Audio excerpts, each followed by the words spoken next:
The following may contain language which will be offensive to some people and inappropriate for children.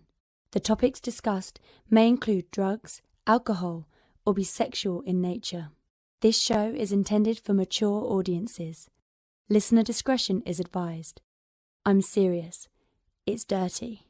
Really, really dirty. Still here? Then pour your favorite beverage, sit back, and let's get this fucking show started.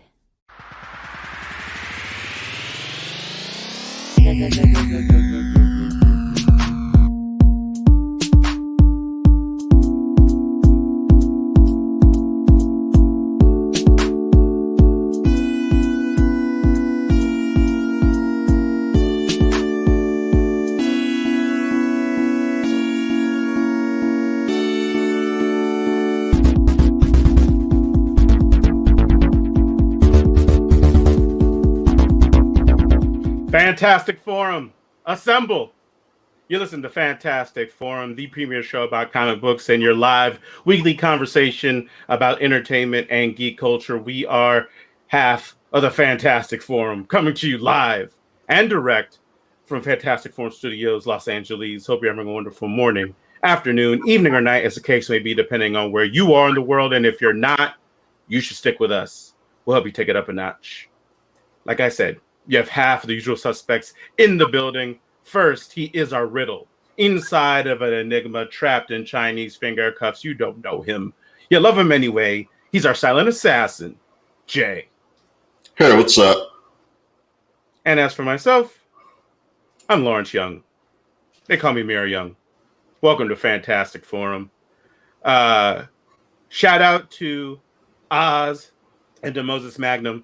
They are both not here as of yet. Moses Magnum's not going to be on the show today, but he sends his love. So, for all of you out there that are the Moses Magnum fans, love, all that to you all.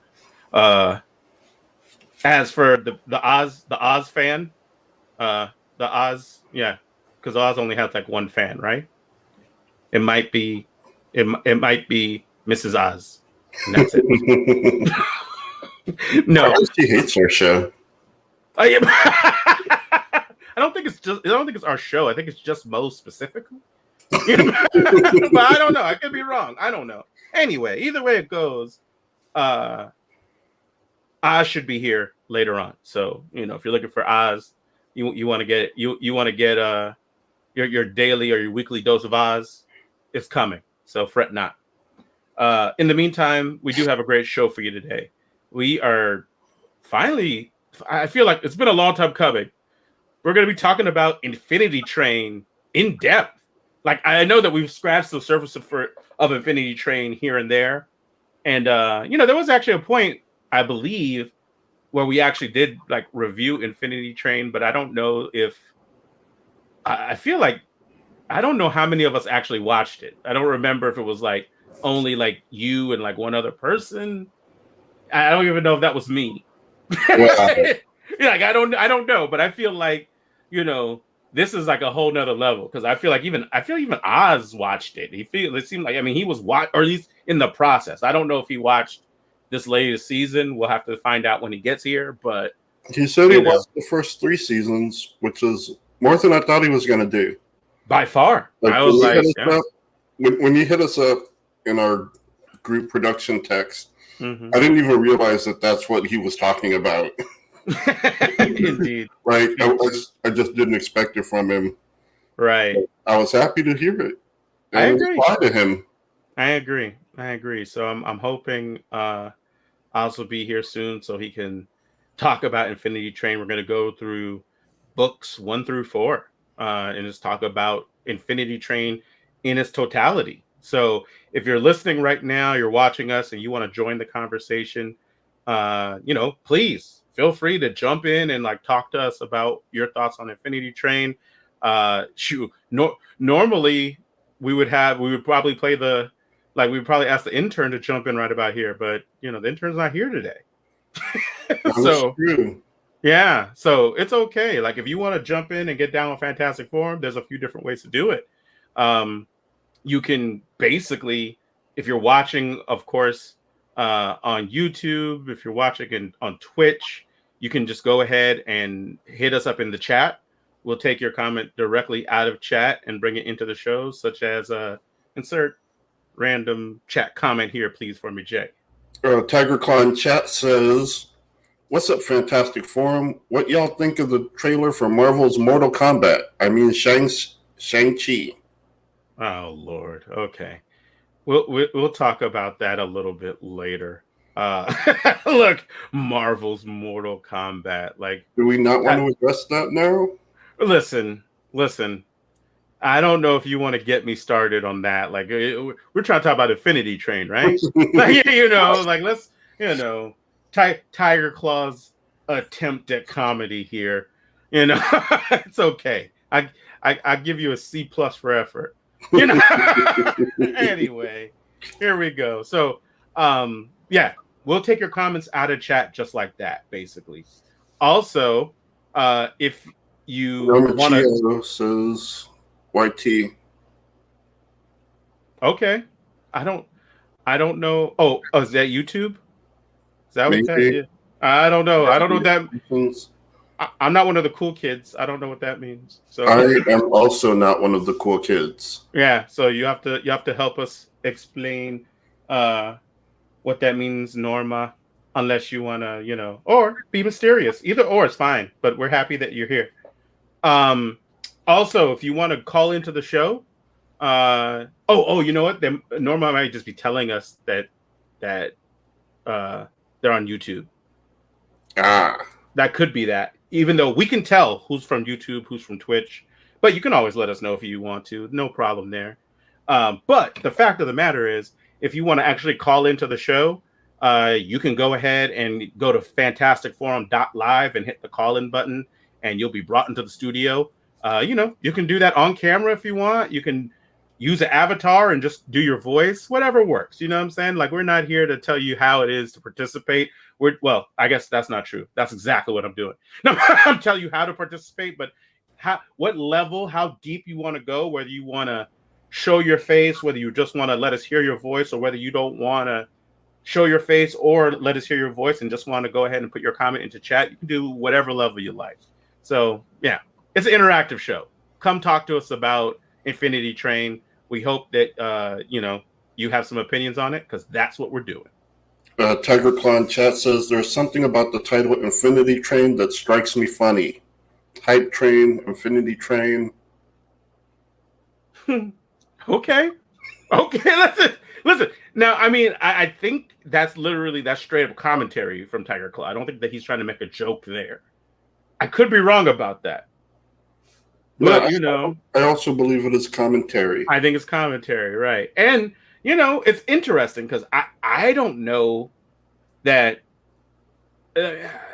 Jay, you'd be better or better suited to answer the question I'm about to ask. Was there a lot of hype surrounding Infinity Train when it first came out? Yes. Okay. It started out as a pilot on YouTube, and it basically blew up to the point where Cartoon Network was like, "We want 2 seasons, or we want 20 episodes." Mm-hmm. So, yeah, it was pretty hype. People were talking about it for years, and they kept talking about it, and finally Cartoon Network made it. Mm-hmm. And, not every pilot gets picked up, and this was one of the ones that did. Right. And that pilot, that was like a while ago, right? That was like like 20, like in the middle of the 20 teens somewhere, right? I believe it was 3 or 4 years between the pilot and the announcement of the series of it getting picked up. Oh wow, that's a long wait. I believe. Yeah. Don't quote me on it. Especially if you're talking about 10 episodes. It's like, don't get me wrong. I mean, I'm sure there was stuff to like rework and all that. It's like, I can imagine what it would be like if I did something and put it on YouTube, and somebody's like, "That's great. We want to make that into a full-fledged television show. Give us 20 episodes of it." I can imagine I would go and be like, "Okay, let me figure this out. and I would probably need time. Like I don't know. Yeah, I would definitely need time. So yeah, but yeah, it is an interesting show, and I know that you have from the very beginning have been an advocate of it, talking about it and saying how good it is and how much we need to watch it. And like everything else, it's like you have to kind of find the time to to take in new shows. And even then, I know you were like, hey, these episodes are like 10 to 12 minutes long. Like you can just, it's like a season. You can get through a season in a day. Right. Like easy. And I'm like, yeah. Like, I will definitely take like the responsibility for the way that turned out. Because I did, like, I don't know if brush it off is the way I would, brush you off is the way I would say it, but I wasn't prioritizing it. And despite all of the ways because you were like, I feel like this is one of the shows you went strongest for, because a lot of time you'll mess around and just be like, hey, you should watch this and such. And I'm like, okay, cool. And then I don't hear about it again until like it comes up. Like I might bring it up to you, like, hey, have you ever heard of such and such? He's like, yeah, man, I told you to watch that like a year and a half ago. And I'm like, oh, probably should listen to you. Right. But this, you were like kind of adamant about, like, no, you need to watch this. And, I mean, obviously the fan base is very, very vocal about trying to get people to watch it. I think, I mean, not only because it's good, but I think more than anything, they're just like, dude, like not enough people know about this. We need more people to know so we can get more. It's kind of interesting you bring that up. Oscar Vox from the Roundtable, which is a YouTube channel that focuses on cartoon content, has been on a TikTok, creating Infinity Train memes, in order to build hype for the show. Uh-huh. And he was saying that it's kind of ridiculous, like how many people, like he'll post a meme and people will be, what's that? Like, right. It's like, why aren't the advertisers letting people know the show exists? Like, right. It has a lot of the promotion has been the fans. Yeah. And, the fans are, don't get me wrong, like the fans are doing a lot. It's why aren't the people advertising? Like, why aren't they doing their part? Right. Like, I think it would be even bigger if they had that, like, if they had a bigger advertising push. Yeah. Combined with all the fans, like, doing everything they can, like, the trending days and just watching the show. Like, it's trending number 4 on HBO Max right now. Wow. We're planning a trending day on the 29th to get, like, the tag Finish Infinity Train trending. Nice. Like, yeah, the fans do a lot for the show. Oh, yeah. Ladies and gentlemen, he's our resident Dark Knight detective, our intrepid senior reporter, next in line for the cow. Oz has joined us. What up, Oz? Maybe they would finish their story if they didn't waste the whole season on nonsense. Oh, wow. Jeez, Oz. Are we talking? Is that how you really feel? I know, right? Is that how you really feel? Like, oh my God. Oh yeah, season 4 was ass. What? Okay. Wow. Coming in hot. Season 1 was mildly entertaining. Like I'm just Ashley Johnson fan in general, so seeing her do a show was interesting. It was entertaining. Mm-hmm. Season 2, okay. I mean, it still got people liking it, but wasn't feeling it very much. Season 3 came in strong. Like, it came out swinging. I really love season 3. And then season 4, like, I do not care about those dudes at all. Really? Yeah, I was more interested in trying to figure out, like, I want the next season to be what the heck is going on with the train, because it was like getting busted up. The Guardians or whatever you want to call it, they're all getting like busted up. Why were these two in train garb when normally, people show up in the clothes that they died in? And so it really Wait. I can answer Now- all of those questions. Yeah, Oz, you didn't realize that the 4th season was a prequel? no. In fact, That's I thought the old lady that was talking to what's his face, two spheres, the guy in charge, the conductor. One. I thought she was the usurper conductor from the previous seasons. Yeah, She was. but she was young. She looked old as hell to me. No, he's talking about season 3 when she's old.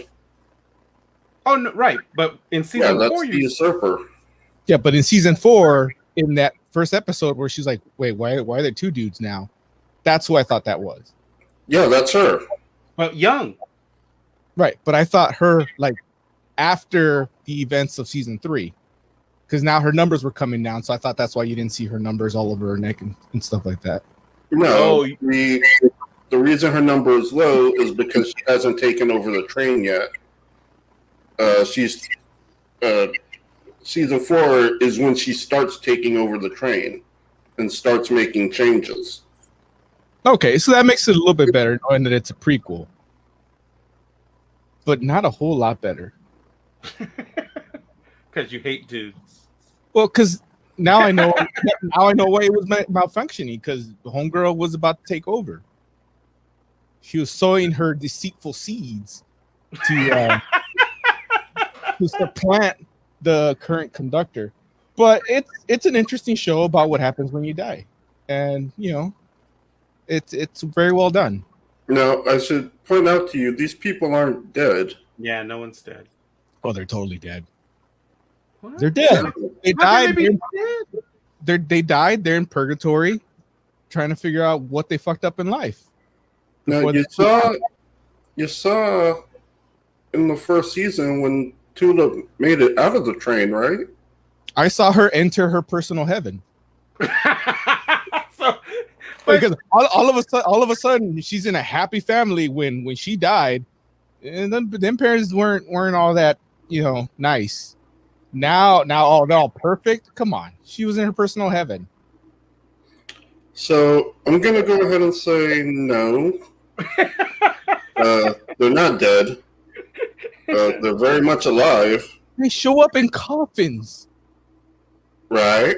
Literally show up in fact, season 4 confirms it, because when the 2 dudes leave, that what's homegirl's name, the little bell, Kez. which the only good thing about that season was Kez. I love Kez. Oh, She Kez even- is horrible. She even says something like, "Man, you guys are the best corpses here," or something like she calls them corpses. She did call them corpses, but that was from the first episode. Because And if that's a prequel, then obviously they're all dead. Oh Lord. This is confirmation. They're all dead. And then they're living out their heaven of living a rock star lifestyle. Yeah, I'm gonna go ahead and let you know that they're not dead. This is from anyone that actually watched the show could tell you, but it's also from the mouth of the creator. Like, What's he know? Nothing. Yeah, Make it they're show. alive, and if they work through their problems, they can get off the train and rejoin their family, or depending on how long they've been on the train, their family might be dead already. That just sounds like the words of someone not trying to offend the religious sector of viewership. Interesting you bring that up. Actually, I'm going to tangent a little bit.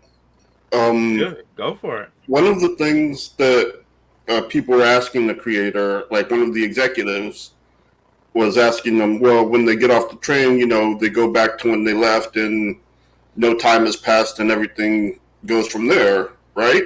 And then the creator, named Owen Dennis, he's like, no, like the time they're on the train is real time. Like, if it takes you a month to work out your shit, you come back a month later. Mm-hmm. He's also said in the AMA that someone asked, like, how does the time missing affect their familial relationships? And his answer was, I assume poorly. Unless you're Tulip's parents who are just like coming together because they're like, we lost our daughter because we're bad parents. That's like, you know, or maybe they're not bad parents, but they had a scheduling mishap. Right. But obviously that's why they, you know, they were able to kind of work their stuff out because they had the shared thing of we need to find Tulip. Now, keeping in mind that they'll probably just get divorced again or break up again, you know what I mean? But at least in that moment, they were like, we need to find our daughter, which is what good parents would do. Now, what exactly let you guys know that season 4 was a prequel? Was it just the younger usurper? Was that the only clue? That's the biggest clue, yeah. Yeah, that was the big one. I mean, the same thing, just honestly, all the stuff that you mentioned are all the reasons like why you're like, oh, this is like I know for me, like I didn't know going in it was gonna be a prequel. But when I saw them in the uniforms, I was like, oh, that's different, you know, like what's the deal here? And you know, there was a part of me because they had like the whole gear and the boots and stuff. I was like, oh, maybe this is something like earlier because I remembered that 1-1 used to be in charge, was the conductor, and then but when when they show it to you, I'm like, oh, there it is. This is pre the takeover, which I'm like, oh, that's really interesting. Yeah, but 1-1 was in charge at the end of season 1. He was back in charge. Right. Yeah. So seeing him in charge at that point isn't a clue that this is a prequel. It is because he's not like he doesn't act like 1-1. Yeah, he's just one. You can hear it when he's talking. And then Amelia, the conductor, the false conductor or whatever, is standing next to him, and she looks young and like regular. She doesn't look like all jaded and stuff. She don't look that young. You're hilarious. Also, how dare you carry Ann Moss, Amelia? How dare you? Also, another clue to the time period is the instrument that Min plays. Oh yeah, that little board thingy. Yeah, like that's an '80s instrument. Like, is that a real thing? Yes. Yeah, it's definitely a real thing. Like, I've never seen that, but I was thinking, well, they wouldn't put it in there if it wasn't a thing. Like they're not gonna make up an instrument for that. But there he is. Bloop, bloop, bloop, bloop, bloop. And then suddenly, when he gets to heaven, he's all jamming on a keyboard like he's Beethoven. Come on. I will say that I felt vastly betrayed by that. I was 100% be on stage with the little. Oh, dude, I was so ready for it. I was like, oh, let's do it. I'm like, it's like as soon as I see them perform in New York, I'm gonna go get one of those T-shirts. I'm ready for it. I'm here for it. Because I just want to see the dynamic of people watching him on stage as he like clicks that little thing.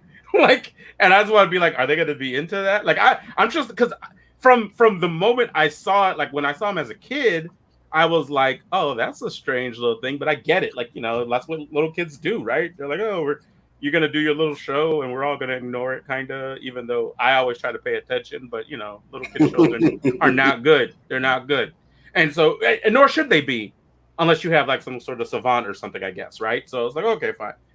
But when I was like, oh man, this fool's sticking with that thing, and then he brought it with him, he plays with it, and I'm like, oh, dude, I can't wait for the end where they're going to jam out with this thing together. And I was like, wait a minute, a keyboard? Like the dude is a classically trained violinist at that point. And still sticking with the little bloop, bloop, bloop, bloop, bloop, bloop. Yeah. I actually want one now. I will never use. I'll like play with it for 5 minutes and it'll just sit somewhere for 10 years.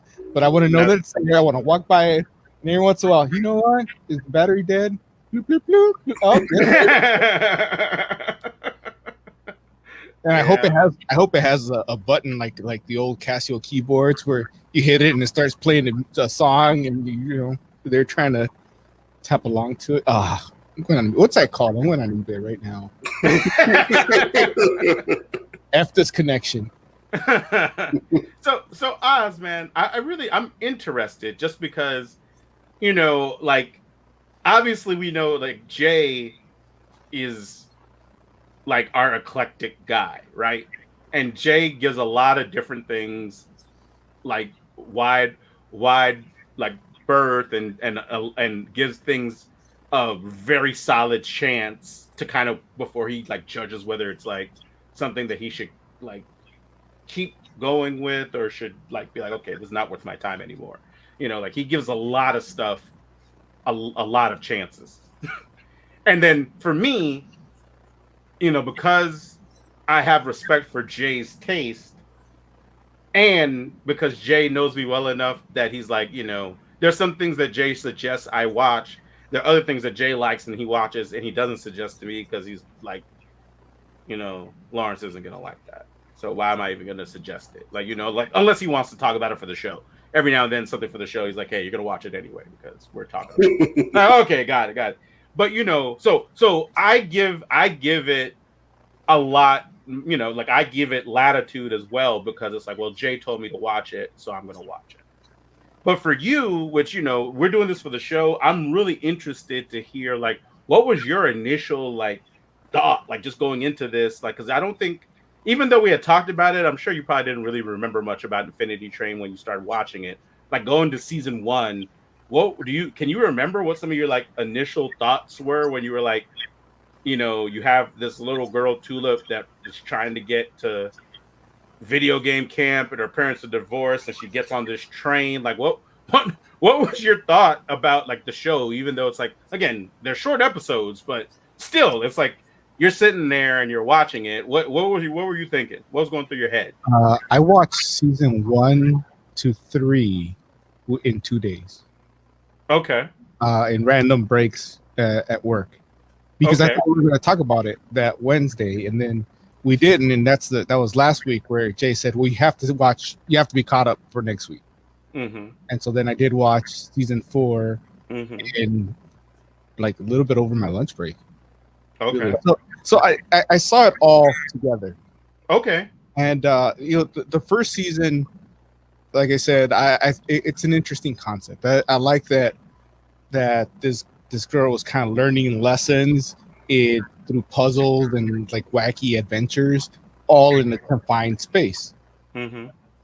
So that was interesting. Like I said, I really liked the actress that was playing Tulip. So I enjoyed it. It wasn't bad. Where is it that you like her from? Critical Role. Oh, gotcha. Okay. She's also on, I think it's canceled now, but she was on Blindside, but that's not animation. She's normally a voice actress. Okay. Season 2 wasn't feeling it. Like if she wasn't on it, I probably would have been out because the fake Tulip, I didn't feel really learned anything, and so it kind of felt like she was pretty much the same brat at the end of it that she was at the beginning of it, but she still gets to go to heaven. I know Jay wants to say something, but just let me call it heaven because to me it's heaven. I mean, it's the real world. Like, if you think of the real world as heaven. I agree. We're all on our way to the real world. But that's what made season 3 so much better because the journey of those characters, where you got 2 main characters, you start to see this divergence. One of them learning the lessons, and one of them just going deeper into not necessarily madness, but just their numbers like going crazy and just evil, essentially. It was really interesting, especially how it happened. Yeah. At the beginning of it, they both cared about the kids that they were in charge of, and it's that same caring for the kids that somehow led them on 2 totally different paths. Right. That's an interesting concept. I like it. I really, really enjoyed that. And that's why season 4, I was like, oh my God, these guys. What are you guys doing? Wow. But knowing that season 4 is a prequel, makes it a little bit better. I don't hate it as much. I don't know if there's a season 5 coming up, but I'll definitely watch it. Well, There's not. yeah, there is not. I know, which is the sad part because the story is definitely not done. It's kind of interesting.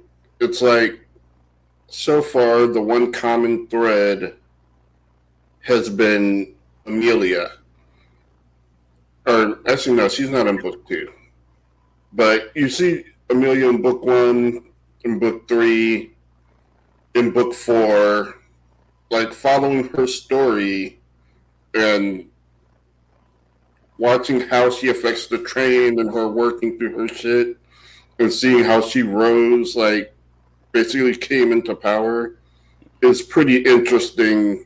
And season 5 was going to be a movie just detailing that rise to power. So it was going to focus on Amelia.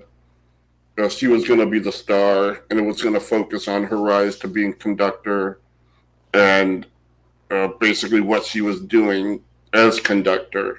Now, when you say season 5 was going to be a movie, do you mean that in the sense that it was going to be a movie broken up into like 10 small pieces? Or do you mean it like it was actually going to be like season 5 of Infinity Train is actually like a 2-hour like thing? We will never know now. Well, the way season 4, especially, and I really just mentioned that because it's the one I last saw. Mhm. Every episode takes place seconds after the last. I know season 1, like they would start an episode and Tulip would be coming into a new train, like, oh, that was a great adventure, like something we totally off screen. Mhm. I don't remember if it was the same for 2 and 3. Before, definitely, each episode was just seconds after the last, and you could put them together. There's what, like 9 or 10 of them, about 10 minutes each. That's movie length right there. So Yeah, it could no, have absolutely. more for season 5 if we went with that same format, which worked. It worked great. Mhm.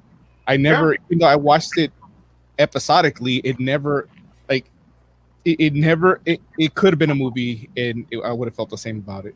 But it felt like I just paused it to go pee. It's like it's the Snyder cut of animation. Oh, whoa! Wait a minute. Wait. First of all, I love how you took something that in its totality is probably like an hour and 20 minutes for an entire season. You're like, oh, it's the Snyder cut of animation. You talk about the 4 friggin' no, never mind. But anyway, so yeah, it's interesting listening to you talk though, because how you just like your take on what you liked and disliked about each of the different books. Jay, what about you, man? Like as far as like these different books go, like can you rank them? Like do you know which ones you like the most? And like or from worst, let's say the one that you like the least to the one you like the most, which from book 1 through 4. I'm not sure. Like Yeah. every book has something special about it. Mm-hmm. Book 1 you have some really good horror elements. And Tulip is a great character. Her journey is like really well done. Mm-hmm. You have two protagonists. While Lake doesn't really learn too much, she learns a little bit. Mm-hmm. And Jesse, he actually I thought his lessons were interesting, like watching him learn. And 3 was just amazing because watching 2 terrible people do terrible things, like when they killed Tuba, like I was like, my God, like, Mm-hmm. oh, it was vicious. Mm-hmm. And part of me wonders like if they didn't show it because of like regulations, if they were told they couldn't. Mm-hmm. because we do have the death, on-screen death, in part 2 of the Fleck. Right. But yeah, just watching these two together, like watching them diverge, and again, you get some really good horror elements. Mm-hmm. With them like pulling the tape out of her head, like so disturbing. And you get the death of Simon, which is well deserved. It was ready. It's like I kill him myself. Yeah, I mean, there's only 2 ways it was going to end up, and that was one of them. That's and fair. Even book 4 just has a lot of charm. Like, I like the characters. I'll be honest, the lessons they learned hit close to home for me. Yeah. The wanting to act on impulse versus waiting so long that everything passes you by. Like, those both hit very close to home to me. I've done both. Like, it's something I still need to work on. And again, Kez is adorable. Dude, I love her. It's insane. I was like, wow. Like, I love Kez's voice. Mm-hmm. Like, the biggest laugh I got out of this whole thing was hearing butterfly. It's just like I had to pause. And I just started laughing at that maniac. It's just the way he does it. It's like yeah, yeah, right. And it's like, I mean, shoot, Pig Baby. Like, come on, man. Like, that whole thing was just so weird and amazing. Like, just like, what? Like, yeah, what? It's inherently disturbing. Yeah, but you know what though? It's like it's really interesting how this show can like make you just like like all of these like things that are just so strange that happen, and it's interesting because there's definitely a level of randomness to them, but there's also like it doesn't feel so random that it's like all disconnected. And part of that might just be because, you get to, at the very least, you get to connect things to a car. But even inside each individual car, sometimes things are just random. You know what I mean? Mm-hmm. And it's like, but it doesn't ever feel like, oh, well, this is just people spitballing. You know what I'm saying? Like, it doesn't have like the feel like, it's not, for instance, like interdimensional cable on Rick and Morty, Right. Where Right. It's not XCOM. Exactly. Right. Where it's like, and don't get me wrong, it's like both of those are things that I enjoy personally, but you understand or come into it realizing, or at least you realize very quickly that there's no rhyme or reason to what you're watching. It's just what it is. And either you find that entertaining or you don't. And that's great. But for Infinity Train, there's so many like strange and random or seemingly random things that happen, but at the end it kind of feels like, nah, man, like I bet you like there is a reason he made cockroach dogs, and I don't know what that reason is, but it doesn't feel random. even though like I know for me, I remember the first time watching it, and those cockroach like dog thing, or they kind of feel like it's supposed to be like more like coyotes for some reason to be, but whatever.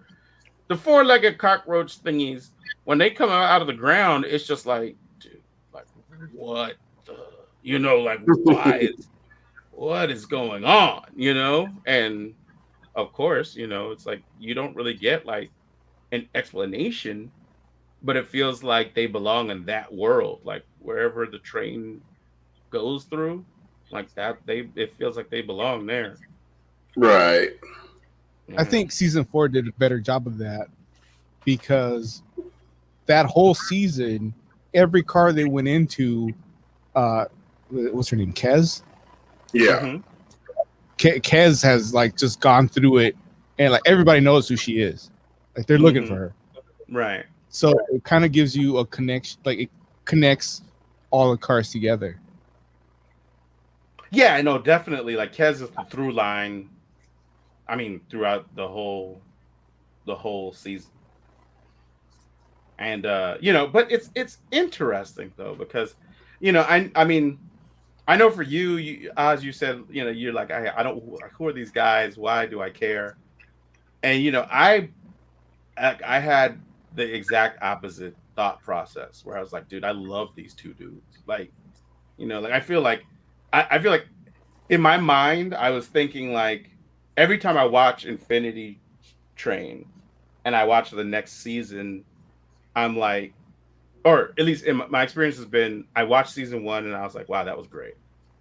And then I watched, like book 2, and I was like, oh, that was even better than the last season. And then I watched book 3 and I was like, dude, like the show's so good. But in my mind, I was like, but you know what? I'm tempering my expectations here because there's no way book 4 is going to be better than book 3, because book 3 felt very much like a crescendo in a way where it's like, I don't need it to be this good. You know what I'm saying? For me to enjoy, I don't need it to be this good. It's okay if it's a little less good than this, because this is really good. And I'm getting a lot of stuff from this like episode or this season. And you know what? It's like, I'm not gonna mess around and expect like the next season to be as good as this, because it's just like, nah, man. Like at some point you're just kind of like, oh, well, I don't, you might run out of ideas or whatever. But when I started watching season 4, I was just like, dude, I think I started, I was like, okay, I like where this is going. From episode 1, I was like, I like where this is going a lot. And I felt like I was a friend to these dudes probably by episode 2, and definitely by 3. And by the time I finished it, I was like, this is my favorite season 2. So I'm just like, okay. So I'm honestly like, I'm honestly hurt that we don't definitively have a book 5 coming, and am gonna have to join Jay on his campaign to reinstate, or what was the hashtag for season, for 5? Finish Infinity Train. Oh, finish Infinity Train. Like I think I'm gonna have to join the campaign because I want to see it, and not only do I want to see it finished as the creator intended, I want it like adapted after that too.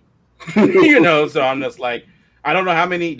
Have you seen Jay, or has he mentioned how many books he wanted to do? Ideally, he wanted 8. 8, okay. Because it's like the infinity symbol. Ah, that makes sense. Yeah, no, I'm down.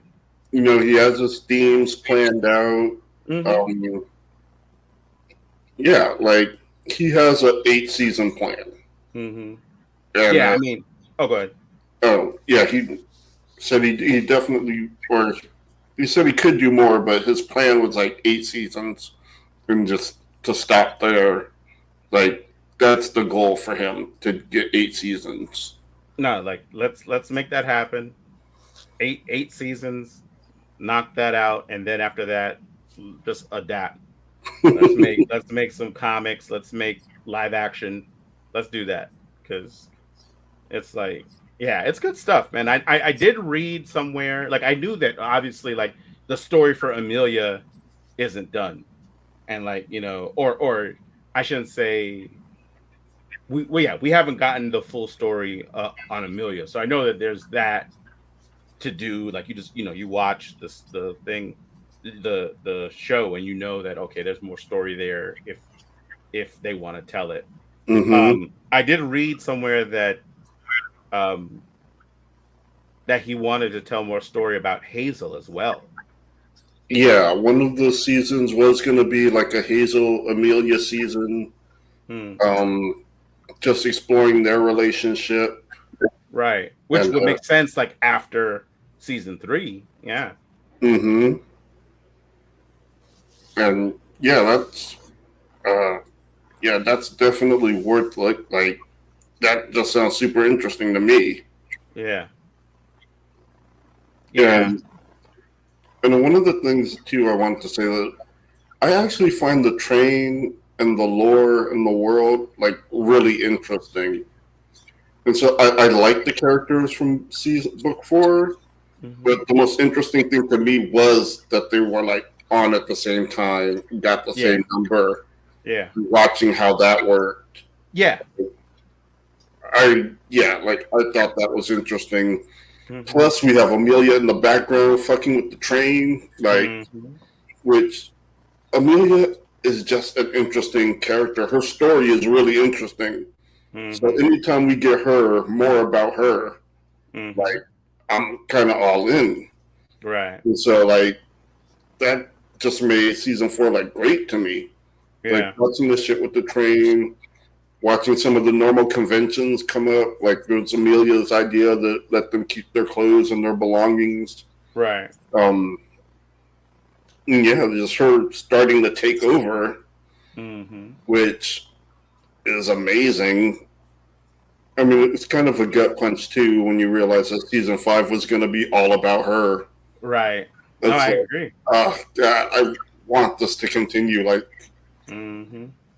uh, Yeah. but even still, just watching it, like, I was loving it. Like, Well, so if we good. don't if we don't get season 5, we know who to blame. It's Oz. Oz didn't love it enough. Honestly, I it's find the it that executives. It's like, it's this bullshit mentality that cartoons are either for little kids or they're raunchy comedies for adults, and that Yeah. there's nothing in between. Right. Like, literally, the network said, we're not doing season 5 because there's no child entry point, Mm. which, because it's focusing on Amelia, Mhm. and they're like, well, why are kids going to watch this? Mhm. Because it's an amazing show with fantastic writing. Like, you don't need a child character to, like, get children to watch a show if it's well written and interesting. But executives don't see things that way. Yeah. Yeah, and it's one of these things where I mean, it's a tough call, like in the sense that I would figure that at this point, like the fan base is there, even if it is a vocal minority of people, right? It's like that fan base is passionate enough, I think, to like push it, like to push the show into a place that you want it to be, And so Mm-hmm. it's like I probably would have taken a chance on it anyway. At the same time, though, it's kind of like I understand the bit where they come from. Not to say that I don't think kids can't appreciate a well-written show. At the same time, it's like I don't know. Like I'm trying to think back. Like I know that when I was a kid, I loved stories and I wanted good stories. Now, what my taste was in regards to what was and wasn't a good story was definitely very different, especially like being a child of the 80s. It's kind of like obviously all the stories weren't good stories. They were Mm-hmm. interesting, but I will say that very few of the stories I watched or very few of the cartoons I watched had kids in them. Like the 80s had like only half of the 80s cartoons had like a child entry point, you know? Right. The other half, it was just cool stuff. So you watch it. Mm-hmm. yeah, but that cool stuff was merchandise. I mean, you don't think Infinity Train in this day and age is merchandisable? Like, I I don't I I totally think it is, but I can see the executive point of view of every episode is a completely different cart. There's no real, and each season it focuses on different characters. There's no one or two characters that you can have a toy of. Dude, a 1-1 toy would be awesome. I would buy a 1-1 toy. I feel though that's the this is the thing I think that where people go wrong in this day and age, because I see where you're coming from, Oz, because I think a lot of people have that same mentality, but I kind of feel like the opposite is the better way to go, in the sense like, you know, if you have a lot of characters, that means you have a lot of toys. I agree, but this is an industry, and in a lot of the cases, I don't know specifically around this show, but a lot of the same people that make these kind of decisions are the people who decided to kill Optimus Prime because they wanted to sell more toys. They wanted to sell a different line of toys. So that mentality, those people are still there. But wasn't there a backlash about killing Optimus Prime? And didn't everybody hate Rodimus? I remember the Rodimus hate everywhere. No, they hate Rodimus because he killed Prime, or basically helped Prime get killed. Like, Optimus had it; he didn't need no help. And then Rodimus came in and messed around and changed the tide all by himself. I'm not saying I agree with you. I gotta win again. I'm not saying I agree with these people.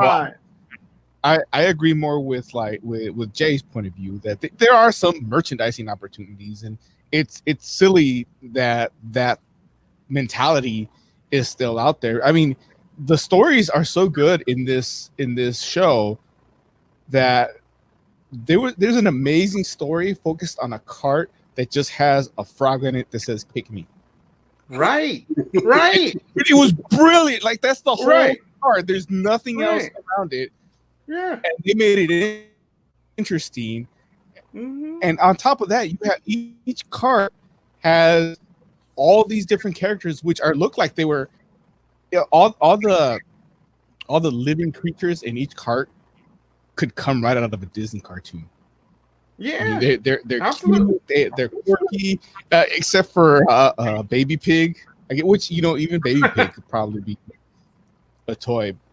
But yeah, each cart has opportunities for children to have something to visually stimulate them, while the story of the episode teaches them. If there's executives saying that there's no child entry point in this show, I think they're wrong.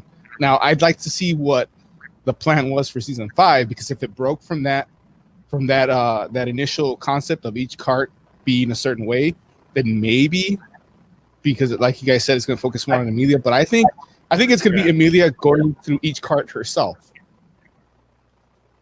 Is what I would think.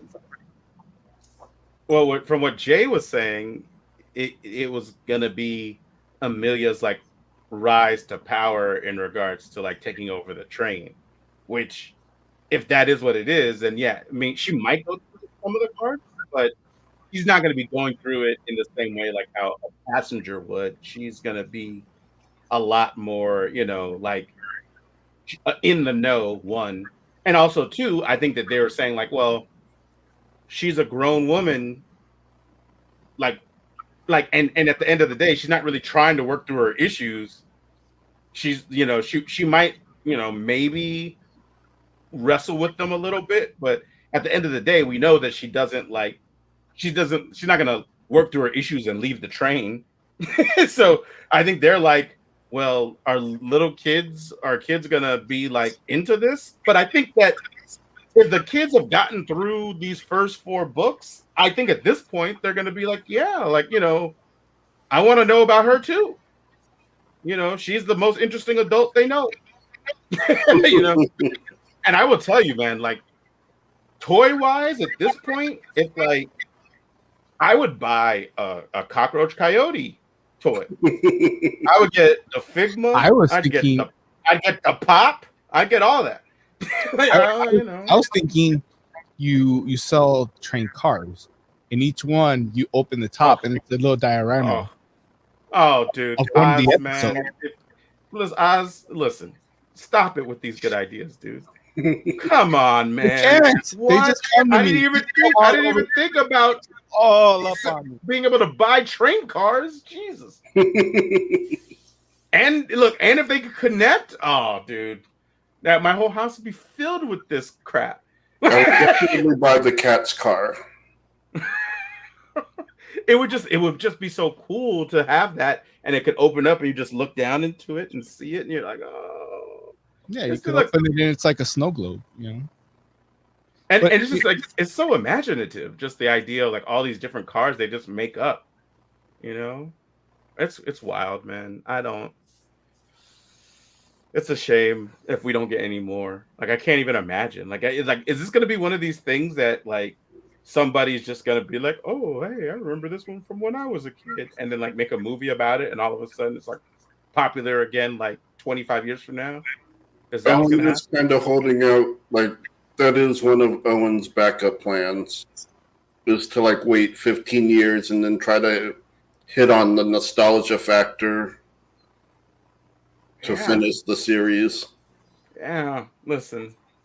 I'm not saying like I want that too then or not, you know, yeah, at that point, you know what I'm saying? Then. But now I just need them to finish. Right. Is Infinity Train that popular though? I haven't heard Is it that too popular? much about it. Yeah. Well, I mean, it's trended on Twitter. So, Okay. I'm not on Twitter, so and I know we talked a little bit about this before you got on, but it has a large loyal fan base, but there's a lot of people that don't know about it yet. Yeah. Like They don't advertise it that much, and it's No. mostly people learning about it from fans who are telling people to watch it. right. So yes, there are a lot of viewers, but there would be more if there were more advertising for it. And I will say that to a degree, I can understand like there might be a bit of a marketing dilemma for it, just because. But I think that goes back to what you were saying, Jay, where it's like people's perception of what animation is in America, whether it's like straight up kids cartoon or adult animation, which is primarily comedy. Right. Like And your Family Guys, your Rick and Morty's. right, like basically almost like a sitcom kind of format. And this is part of the reason why when we talked about Invincible, we were like, wow, this it feels like a breath of fresh air, just because it's a full-on like action adventure show, Right. but it just happens to be animated, and so it's cool because like that kind of thing, you don't get a lot of that, at least in America, from American like studios. Right. So yeah, so because of how we generally perceive it, I could totally see a marketing person being like, well, I could market this like because of what the characters look like, and there will be an audience that will come to it, but they're not gonna the show that they think they're gonna get isn't the show they're actually gonna end up watching. Because when they see that little corgi with the little crown, their mind is automatically gonna go to a particular place, and when their kids are sitting there, like watching the joint, and then asking them if they're if you and daddy are ever going to get divorced one day, they're going to be like, where do you get that idea from?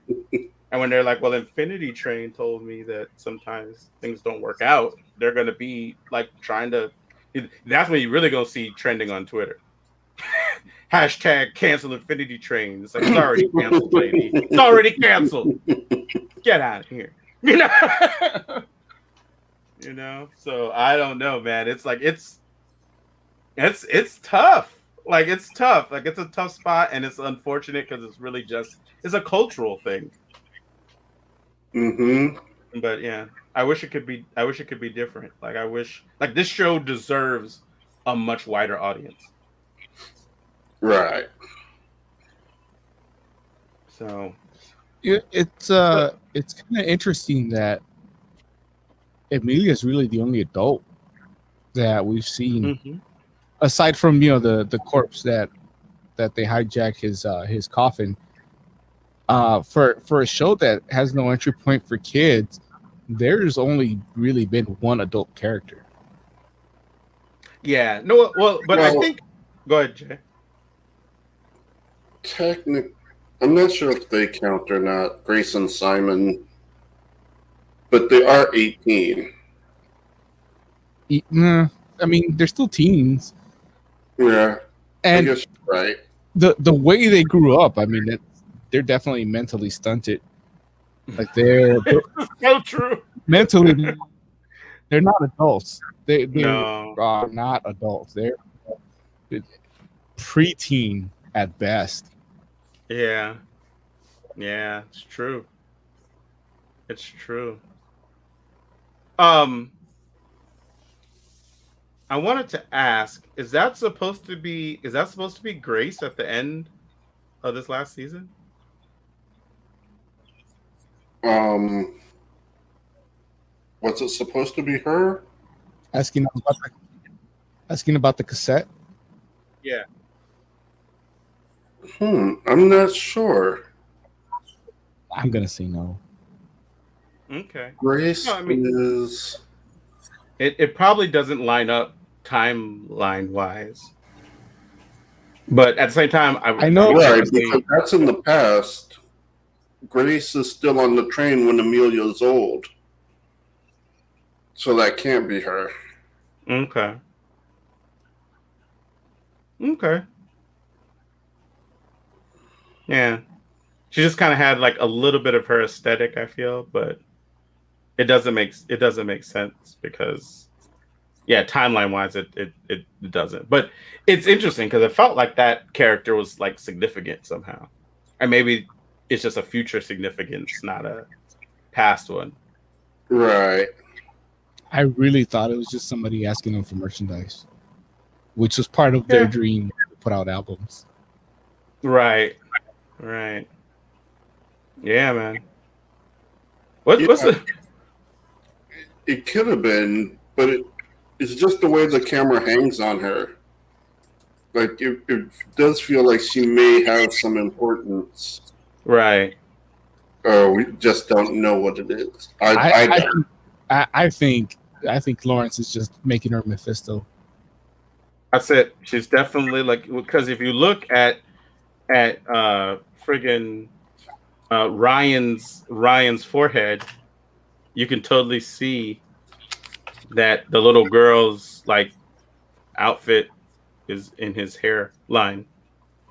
But that's actually one of the fun things about the show. Like fan theories, normally, like we didn't do it with this season because it dropped all at once. But in the past, people were talking about it after each set of episodes. It comes out with their theories and observations and all of this like cool shit. Like it was just kind of a cool thing to like be a part of. Talking about what may be happening, what might not be happening, what could happen in the future, and pointing out little. And the show is good at like putting little details in. Like we actually see Grace and Simon in book 1. Really? Mm-hmm. Where? Like, at one point, wait, is it book 1 or book 2? I think it's 2.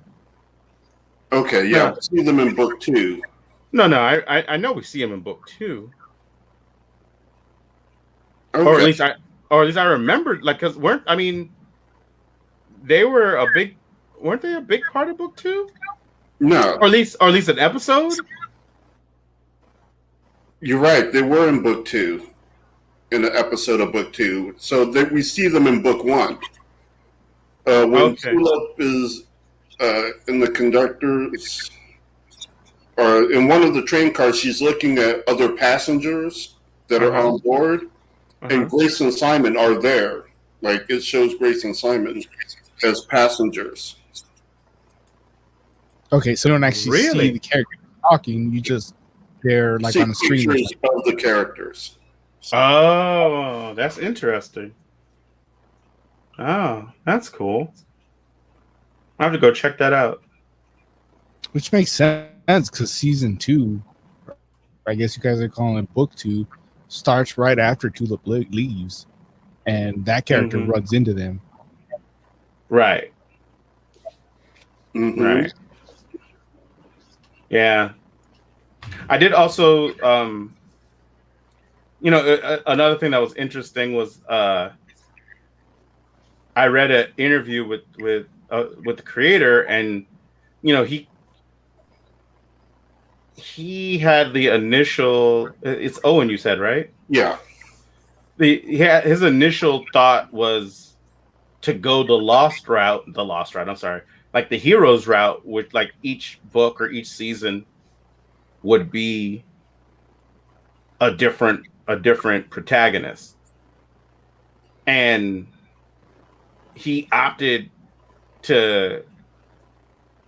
Well, I guess what he kind of like did like compromise some, in the sense that instead of it being like, say for instance, a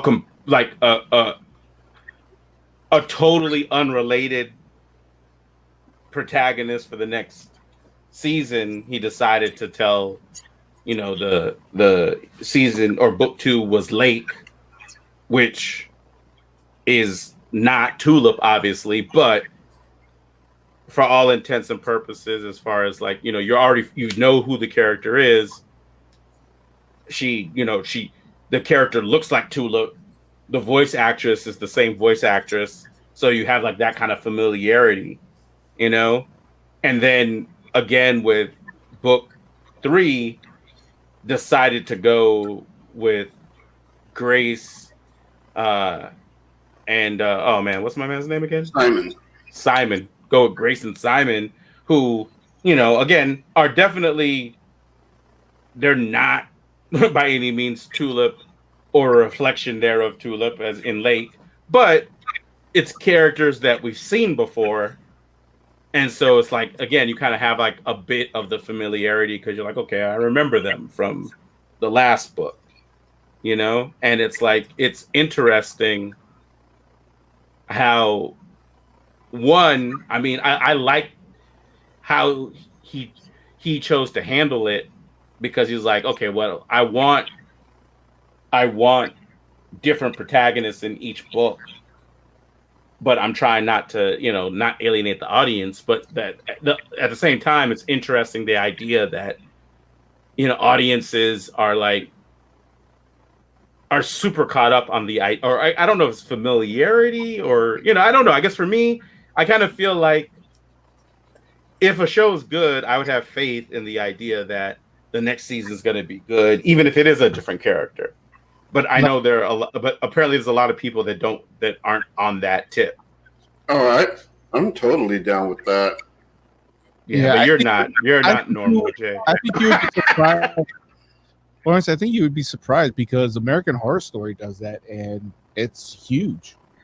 No, but American Horror Story does it, but don't they keep the same actors? Yeah, but it's a lot of the same. Yeah, but I guess that's the thing, where it's the same kind of hedging, right? Where it's like, yeah, it's a completely different scenario and story and characters, but if it's all the actors from the last season just playing different roles, it's kind of like, well, that's your sense of familiarity in that way too. But I agree with you. You're right. Like it's like American Horror Story works, but I feel like the way that they decide to bring the familiarity in is keeping like certain key actors so that people feel like, I know that I'm what I'm gonna get, as opposed, like, I mean, I wish Heroes had done, like, really went out on that limb back then, because I feel like Heroes was a good enough show that even though people would have been like, man, I want to see, this person or that person, if they just came with a strong cast for season 2, it might have broke people out of that convention and been like, okay, well, I guess maybe I don't need to watch. Every show doesn't have to have the same people in it, season to season to season. Yeah, I got tired of seeing the same people over and over. In what? Heroes. Yeah, but I mean, that's more about writing, I think, eventually, right? Because I mean, like season 1 and 2 of Heroes is pretty great storytelling, right? I mean, yeah, but it would have been greater with different characters. I mean, I think you're right. Like I would have liked to have seen it that way. At the same time, it's like you're not going to tell the same story that you told in season 2 if you have completely different characters. But I think that would have been okay. And at the end of the day, it's like, again, I think a creator had a vision, and yeah, you got a hit show now, but now you're delivering on a compromised vision, and you don't really have anywhere to go with it because you're like, well, what do I do with these characters this season now? And it's like, like my man ran out of ideas, Right? or at least good ones. I mean, I guess the best way to say it, ran out of the good ones. So, dang, I just disappeared. That was weird. No. Yeah, that was some ghost shit. I know, right? Like, oh, Lord, look, you look like some paranormal activity eyes. I was like, God damn. I gotta blow my nose, but I'm not gonna do it like in front, like this far away from the camera. So just give me a second. No, absolutely. There's nothing wrong with it. The funny part was that your camera, your stream buffered, so you were there 1 second and then you were gone the next, and so it was like, oh God damn, what happened to Oz? Like this fool just got snatched before our eyes. Like I don't want to be on that movie. What's the movie where they're all on the voice chat and getting killed and no one ever logs off because they're dumb? Unfriended.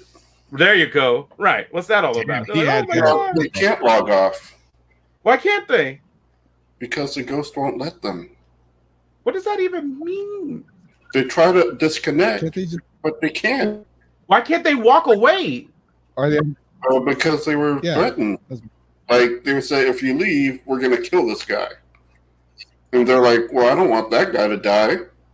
And I definitely don't want to be responsible for that guy dying. But I don't want to die either, so why? Which guy is it? Like, what makes the guy so important? Is it a random person, or is it like one of their friends, or what? Yeah, they're all friends. It's like if during the show, somebody like just joins in and says, "Hey, whoever logs off, I'm going to kill this dude." But I'm saying, like, what I'm saying is this: is people are already dying as we stay on here, right? And it's like if they're like, "Oh well, if you leave, we're going to kill such and such." And it's like, I'm not trying to say we're going to just, I'm not like, oh, yeah, well, hey, man, listen, sorry, Jay, we're going to go. But if we all go, they can't kill us all, right? Like, hey, it's the same. You're talking about the same generation that ate laundry detergent. I mean, I don't know what. Like, it's a ghost. It can kill all of them. Okay, like, it literally is just playing with them. Or not playing, but like torturing, playing with them. Yeah. Because it's part of a revenge scheme. Was it a ghost at the end, or was it? Yeah, it was a ghost. Okay. Did they get rid of it somehow? No, it killed all of them. Well, hey, spoilers. I'm just saying, like, I'm letting y'all know right now. I asked for the spoilers. I'm still gonna say spoilers because it's even. Listen, if I'm in that situation, I'm getting up and going. I'm letting you know, and it's not. I mean, personal.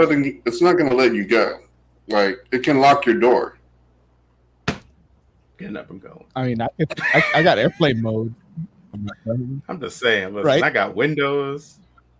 It's like there are other. Look, come on, man. You can't lock a wall. I ain't got a good enough connection to keep me on. I want to go to try to keep me on. This was like, can I get possessed real quick so I can get a solid 4 bars? Not me. not me, not modem. Oh, the Not modem. me, just the modem. Possess my modem, please. Solid Like, connection. I'll do a 24-hour stream if it was solid. I could do it. What's our That's record? funny, Like man. 12? I know we've done 8. Oh, I think we've done 20. dude, I don't remember what the exact. We've definitely done like I feel like we've done 10 standing on our heads multiple times. I don't know what the actual like record is. This is what you need Moses around for, because Moses will tell you probably to the minute. Be like, no, I feel like we did 10. 12 hours, and 34 minutes. We could have kept going, but we were so drunk and it just like wasn't entertaining at all at that point that we just yeah. off. No, I feel like we've done 10 hours multiple times. 10-hour streams, and which is crazy because there's no good reason for us to have done that, but we did it anyway. Oh, that's happening on Sunday. Oh wow. Okay. Well, y'all better start at the right time then, because like can't do no 10-12 hour stream if we don't start early enough. Is the Sunday thing live or are we just recording? I think we're just recording. I don't know. You know what? That's a good question. I mean, I guess we should ask Moses, because technically we could do it live. But we should probably promote that. It seems like a big event that we're doing. I mean, I hear you. No, that's fine. We'll have to talk more about it. But let's finish up talking about Infinity Train, right?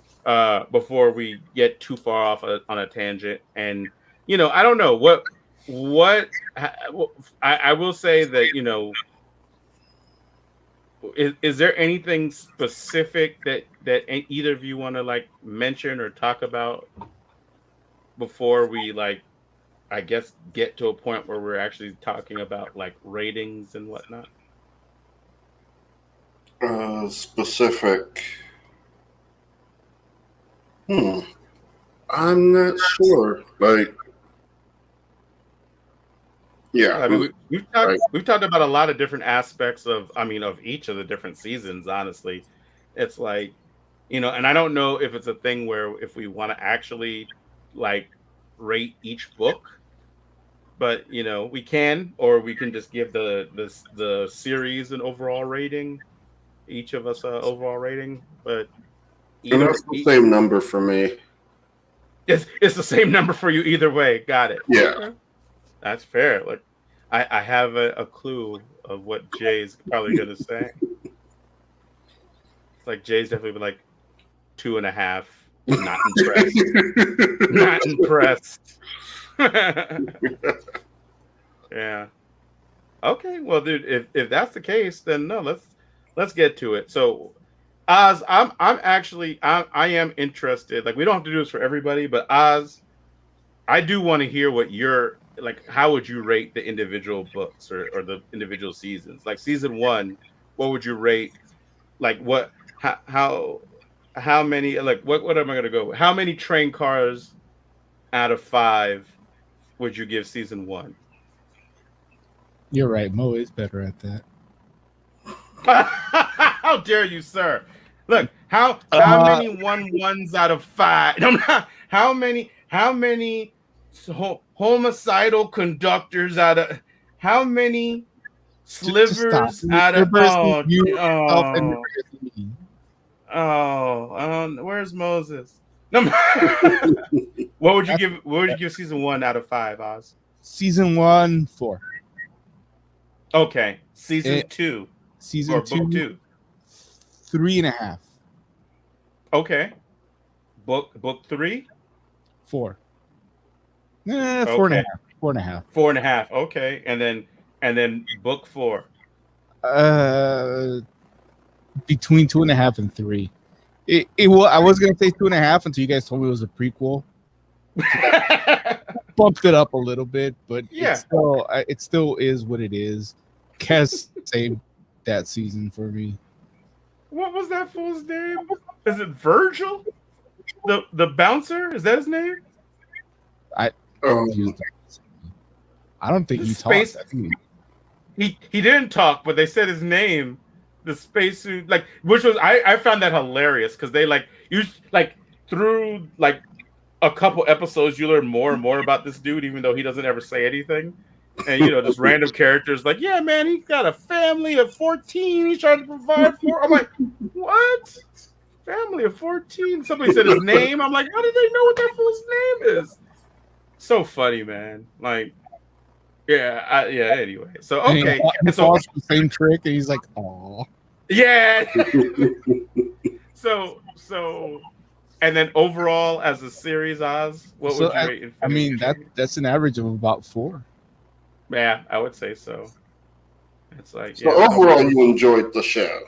Yeah, I don't regret watching it. And any TV show, you watch 4 seasons of it, some are going to be better than others. But overall, the show was good. And if there was going to be a season 5, whether it be a regular episodic season or a movie, I would definitely be in to watch it. That's cool. Okay. I would support a movement to get season 5 through 8 or however many he wanted. There you go. Bam. Oz is on board, baby. He's on board the Infinity Train. Let's go. Look, we've gained the steam. We're getting Don't put me on that train. I got plenty to do. Don't put me on that train. I got plenty to do. I am not ready to be my maker. Oz, I love it. Jay, you said it would all be the same number for you. What number would that be? Everything is a 5 out of 5. Each season is a 5. The overall series is a 5. Yeah. I love this show. I love the characters. I love the train. I love the horror elements. Mm-hmm. Yeah, I just love the show. Like, it really resonates with me. Yeah. Yeah. There's not one season where I'm like, oh, this needed improvement or this needed to be this or like, it just all hits with me. Yeah. I love it. Yeah.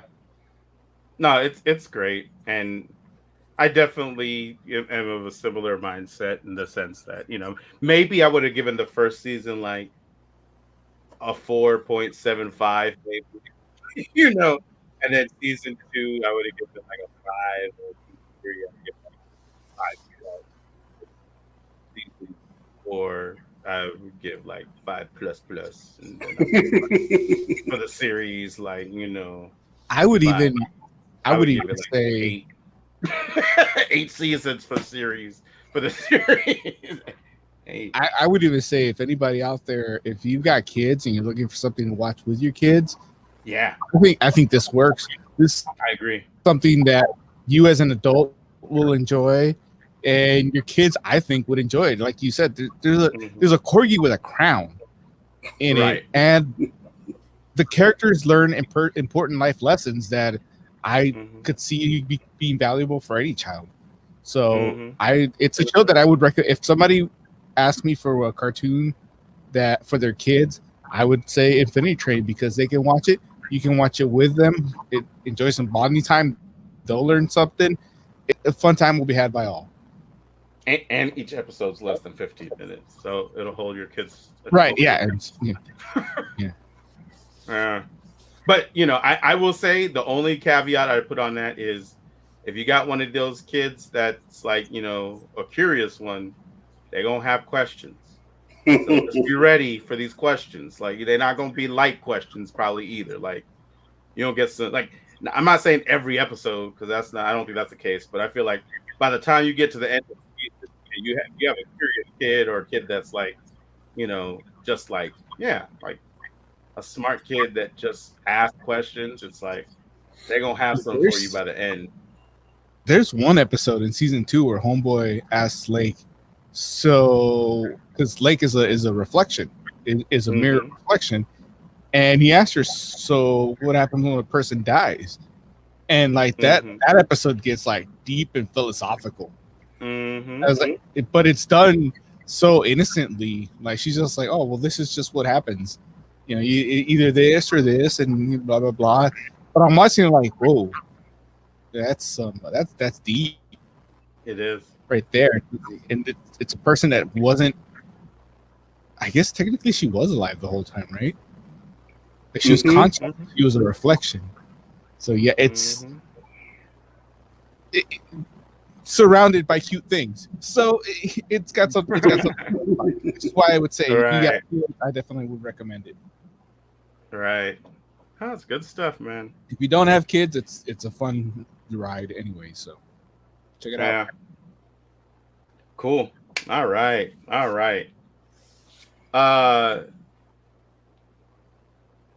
Look. Let's talk about. You know what? Let's do some news. Let's get some news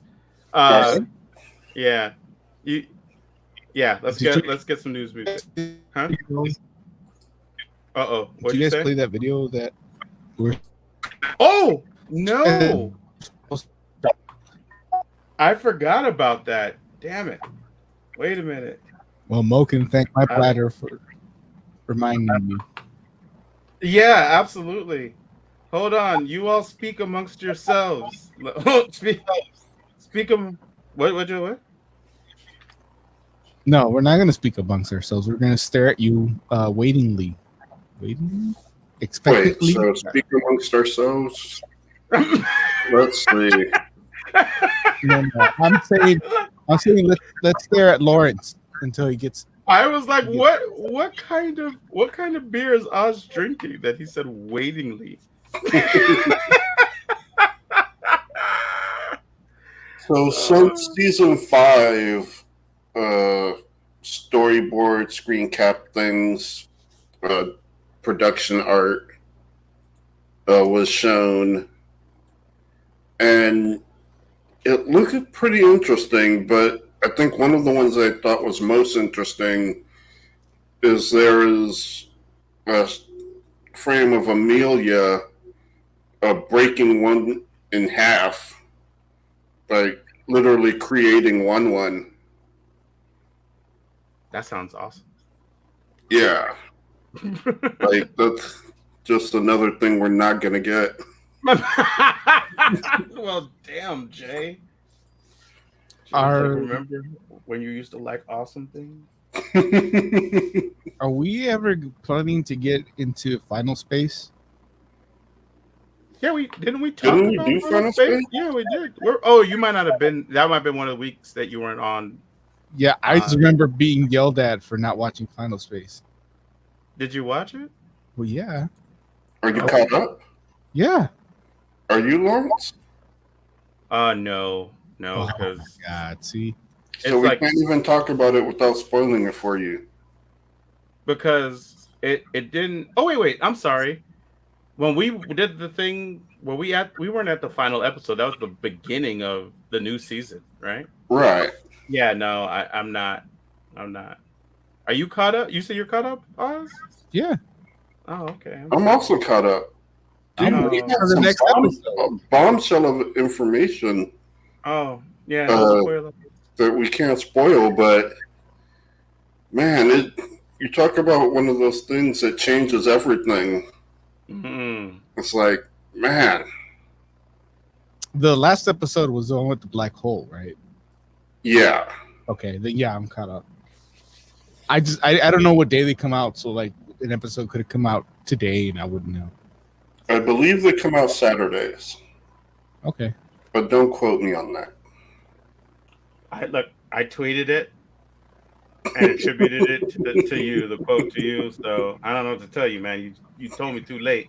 That's on the commercial. It comes out on Saturdays, Jay. Jay. Exactly. All right. So we can definitely go to this now. Look, it's only a minute long. And this is a gift from Moses Magnum since he wasn't going to be here. Thank you for reminding me, Oz. I would have felt bad for not playing that because Mo would have done that work, and I would have messed it up. So, Jay, do you want me to do this, or you got it? Is it in the brand? Yes, in the brand now. I got it. Okay, cool. We'll be right back. Moses Magnum here, bringing you a little preview of IDW's next hit book. It's called Bermuda. It's a story about being stranded in the Bermuda Triangle. The good people of IDW have given me a preview to show you. That issue comes out July, and here's the preview. Bermuda is written by John Layman, who you may know from Chew and Detective Comics, and then it's drawn by Nick Bradshaw, which is a guy that you've heard his name here on Fantastic Forum. We talked about his art a lot. Like, he's one of my dream sketch cover artists. He's drawing this book. Looks beautiful, as you just saw, and he's worked on Wolverine and the X-Men and Fantastic Four, I believe. So, yeah, let us know what you think about this book, and don't forget to pre-order. The final cutoff order is sometime in May. But you just hit your comic book shop and let them know that you want Bermuda #1 this July.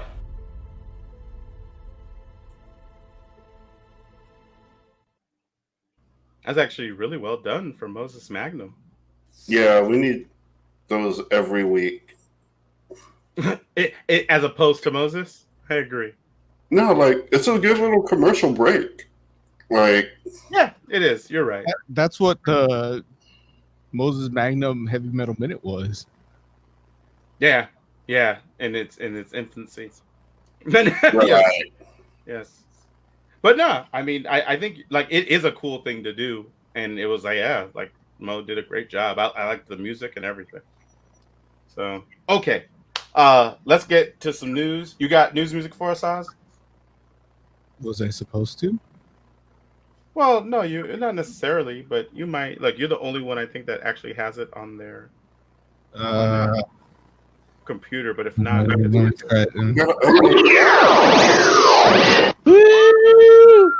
comic book news. We should have a comic book like heard. Well, not like that, but like. What is chunk chunk? Huh? What is chunk chunk? Was that too loud? I'm behind on that show, but I'm catching up. Was that too loud? Because it was blowing out my eardrums, but I want to lower. It wasn't too loud on my end, but okay, so hopefully it was okay for the audience as well. Yeah, season 1 of Resident Alien is done, so yeah, you got plenty of time to catch up before season 2. We probably won't get season 2 till 2022. Jeez, that's sad. Yeah, I'm a little upset that we're becoming more and more European with our TV. I miss the 24 to 26 episode seasons. Me too. I mean, I will say this. I feel what I will say is this. I more so feel like I was used to those kinds of seasons. But at the same time, I don't feel like I feel like the quality of the television that we're getting now is better television. And so I'd rather have less of it if it's better than more of it and it's like not necessarily as good. But don't get me wrong, it's like there are shows that did 24 or 22 episodes and were fantastic, like all throughout. So, you know, I will say this too. I don't mind shows being shorter, especially if we're getting like more of them. And that's something that I feel is the case too, where it feels like there's a lot more TV. And I'd rather have like shorter, really, really well-crafted stories and have like a variety of things to watch than, you know, fewer shows that are longer just because, even if they are good. Nope. I'm upset that Falcon and Winter Soldier is only 6 episodes. Like, when did that happen? Like, we've been saying it was 9 and 10 the whole time we've been watching it, and now it's 6. Well, I think you all were saying 8. And I feel like I questioned whether it was 8 or not. But I could be wrong. It doesn't matter. He's like, it does. But I mean, look at what you've gotten, though. It's great, right? And wouldn't it be great if there was 10 more episodes of that? I can't imagine that there could be 10 more episodes of what we've gotten, though. Like, at some point, there's going to be like some filler or a random character that you're going to be like, why is this person in it? I mean, that happens anyway. Has it happened in Falcon and the Winter Soldier? Yeah. Who? Why was Julia Louis Dreyfus in it? You know, I mean, we're not gonna get like her character could give you 2 or 3 episodes on its own, but now she's just gonna show up. I don't think she's gonna do much in the last episode. I think you're right. I think that's gonna do something in the movies, maybe. I do feel like exactly, like that's seeding, but I don't have any problem with that though, because that's like intriguing. It's like a comic book. You don't, but we're talking about me. I'm the one that wants more episodes, not you. You're fine, whatever they give you. You don't like comic books? Comic books go on forever. No, but what I'm saying is they seed things, and that's what Julia. That's what, but like, they also Valentina. go on forever. Detective Comics is in the thousands right now. That's true. Well, so yeah, something they seeded in the 50s is it starts doing something now. It's interesting. Okay, let's do some news. Shoot, what should we talk about first? So Batista like started like broke into Warner Brothers offices and started making demands. I did hear about that. I heard that Batista had to make it known that he wanted to be Bane. Yeah, even though I would seriously doubt he has any idea who Bane is. You don't think so? No, because Batista just thinks it's a buff Mexican wrestler looking dude. The thing about Bane is that he's Steve Rogers before the serum. Wait, why is he Steve Rogers before the serum? Because he takes the venom to make himself into Steve Rogers after the serum, or actually bigger than that. But you know what I mean. He's like a John Walker, really. Since we were just talking about that, I mean, he's been picked on his whole life because he's a little tiny dude, and he gets something that makes him big and powerful. And on top of that, he's actually supposed to be smart.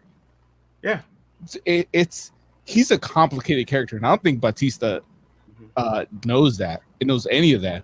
I think he just sees a big buff dude. Now I could be wrong. I don't know if Batista has taken the time to read any of the books. I think he just saw. To me, I assume he just saw giant dude in a wrestling mask. I'm a giant dude. I used to wrestle. Right. That could be so. I mean, I could totally see the fandom, like his fans in particular, like totally like pushing him towards that. Like, oh, you should play Bane. You should play Bane. Even though I will say, like, I would really like if Bane was like Latin. Like, that would be awesome. At least give me the accent, because you could be Spanish. You know, yeah. Spanish people are they're Caucasian. Yeah. They're European. See, he could probably pull that off if he can do the accent. But I don't think he can do the accent. I would like a big Latino dude to play Bane. Like, that would be like, you know, and of course a big Latino dude that also can act. Like, you know, aren't Filipinos Latin? Say again? Aren't Filipinos Latin? No. They're like Latin Asian. Why are they Latin Asian? Because they're Asian, but they have some Latin features. Filipinos, Vietnamese, they look like influence, culture. Yeah. I don't know if culturally necessarily. I'm just talking physically. Oh, physically. Like, just when you look at them, like if Chinese or Japanese person got together with a Latin person, you could see that being the result. That's fair. But yeah, Culturally, probably not, because I'm sure there's huge differences. I don't purely physically. Yeah, I don't think a Filipino person. But I don't want work. want any big dude to play Bane. I want a little tiny dude to play Bane and make him being buff a big deal. How long you want to be like a little tiny dude though? Most of the time. Because like Bane doesn't like. I mean, he was small, but he doesn't ever like become a skinny guy. Or at least not post Venom, right? Like like I can't remember. There's time. It's usually he's being drained. Yeah, I've seen that where or when Batman defeats him. Right. So you're thinking like Peter Dinklage? I don't want a tiny short dude. I don't want a buff dude. I want a normal size. Normal size, not Peter Dinklage. Sorry, Kevin Hart's Bane. The image just hit me, and it just dude. Kevin Hart and The Rock. Like normal Bane is Kevin Hart, and then he hits the button and he turns into The Rock. That's what I want. That's my Bane. He's not Latin. He's Cuban Bane. Cuban. That's why he's so dark. Yeah. So,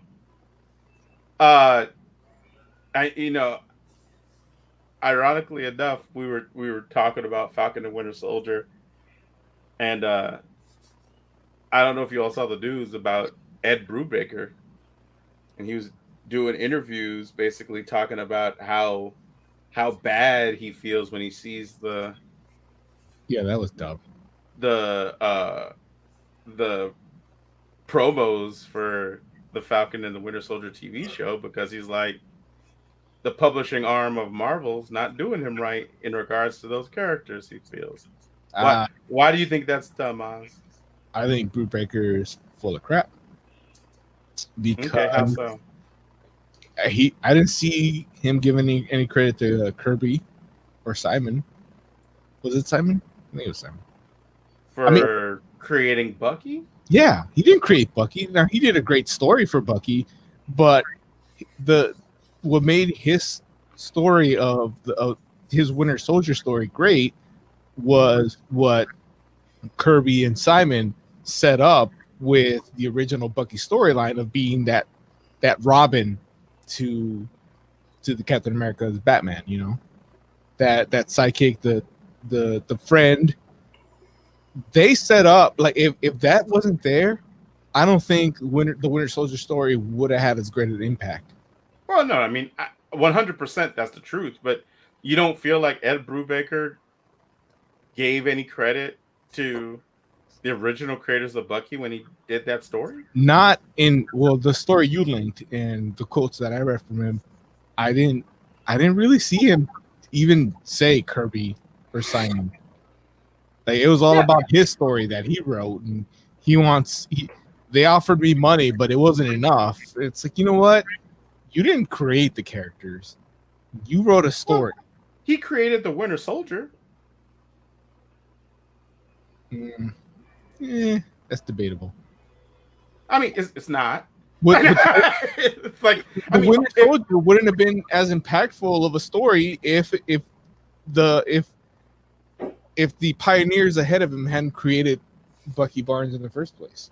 I mean, I can definitely agree with you there, and I don't think that anybody would dispute that fact that the impact of the Winter Soldier is that his identity was Bucky.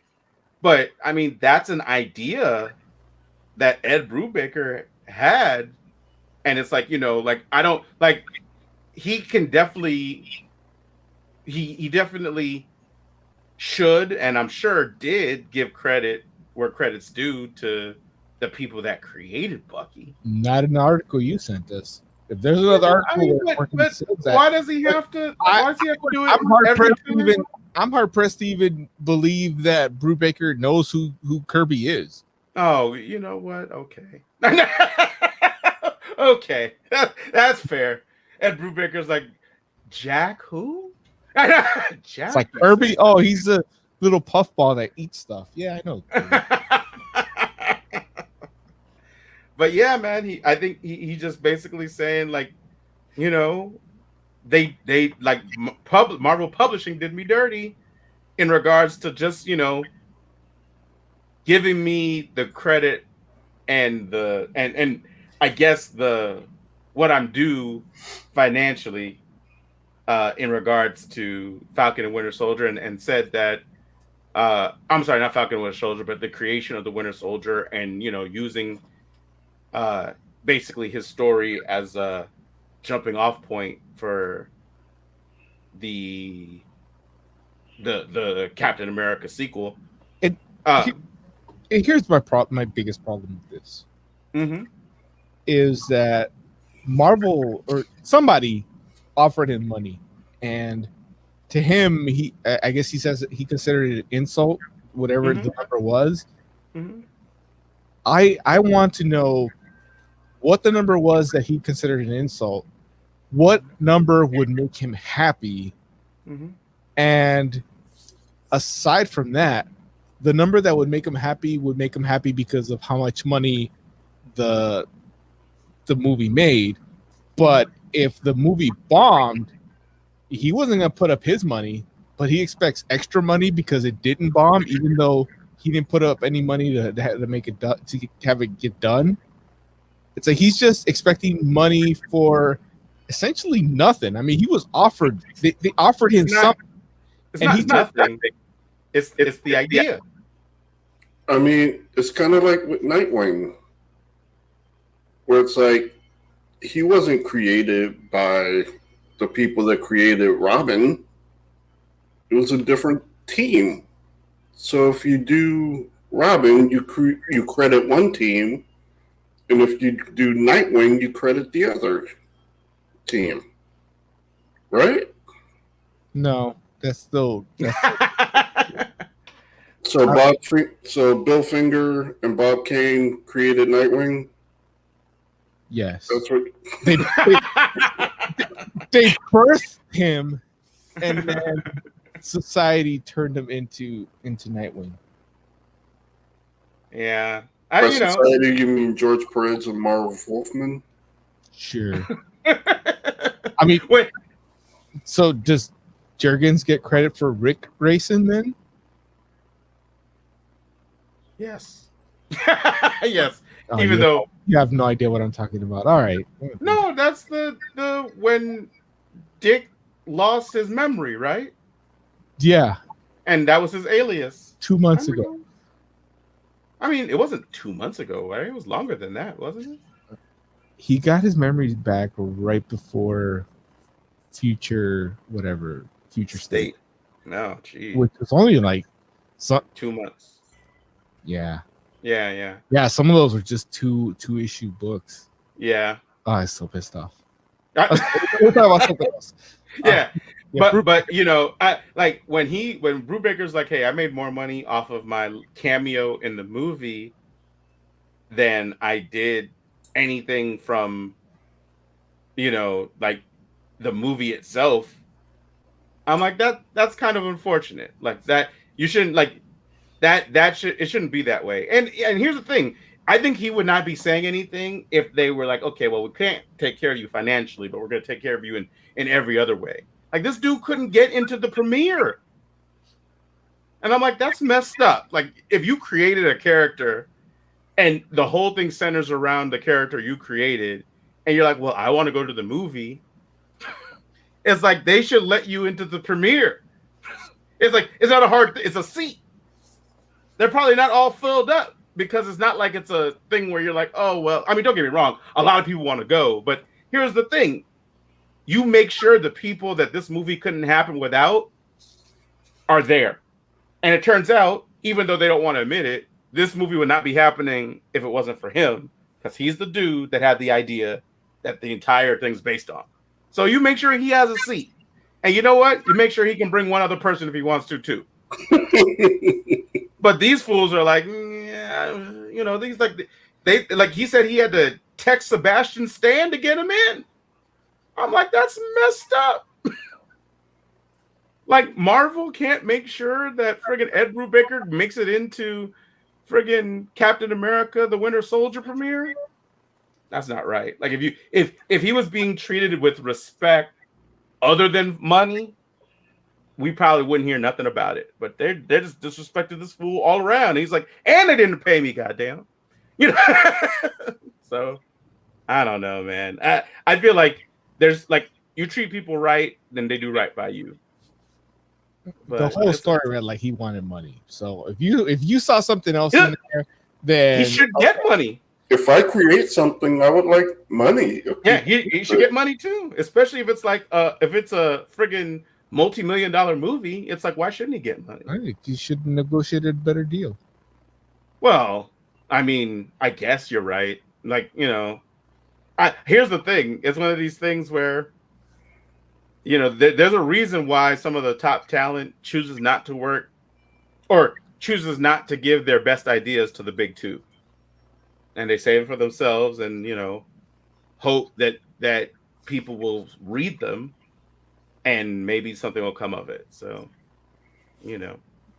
It's why we spend so much time talking about independent comics. Yeah.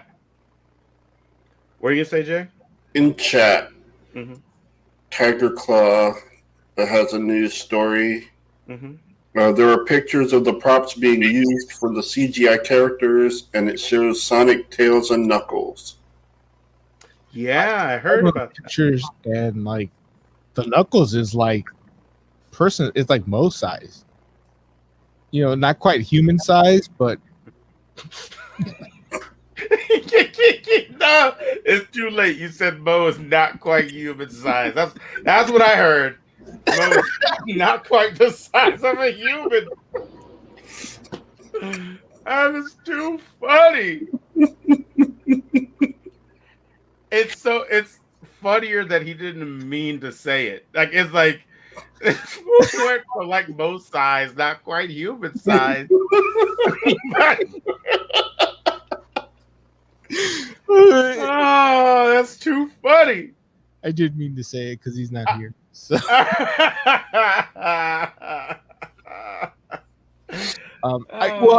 originally I was thinking I was gonna say life size, but life size, like Sonic is like what 2-3 foot tall in that movie, so Knuckles should be about the same. But the prop that I saw, and granted, I only looked at it for a couple of seconds, but the prop Knuckles looked like it might have been at least 5 foot tall. Oh, dude, are they doing Ugandan Knuckles? Maybe that's what's happening. That'd be awesome. No, they're not. Oh, dude. Do you know the way? Ugandan Knuckles. Look, I tell you, if Ugandan Knuckles is in that joint, or if this fool says that during the Sonic sequel, it's 100% the greatest video game movie franchise in the history of video game movie franchises. Because I'm just like, I mean, they had Sonic in the first one, so like they know the means. That's true. That's true. We might get Ugandan Knuckles. Tarek Live chat is saying, "Did you see the Tails prop 2? He's shorter than Sonic. Well, he's supposed to be shorter than Sonic. Yeah. How tall is the Sonic prop? That's the thing. I want to know how tall these props were because it honestly, it's one of those things where the story popped up. I clicked on it and looked at it really quick. Wasn't really paying attention. So the fact that to me, it looked like it was 5 foot tall, but it might have just been like it really could have been 3 foot tall.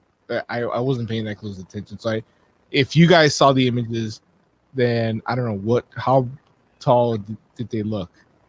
I know I didn't see the images, and I'll tell you, I saw the story, and I opted not to look because I'm like, you know what? I'll wait for like when a trailer comes out down the way. Like I literally was like, I don't want it spoiled for me.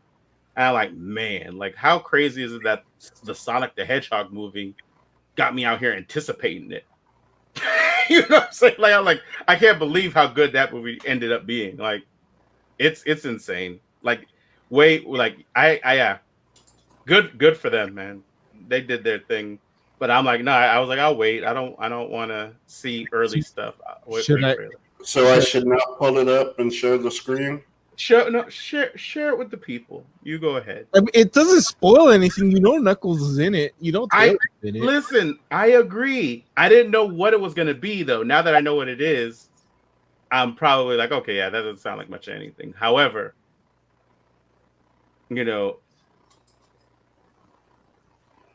oh, it's only a little bit taller. Yeah, that looks like it's 5 foot tall, right? Nah. But the Sonic looked bigger than what the movie Sonic I thought looked like.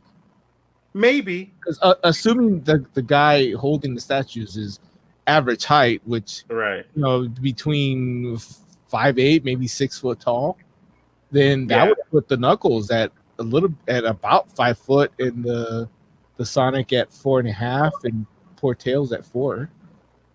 Maybe, yeah. No, but it looks good. Like, I like all the sizes.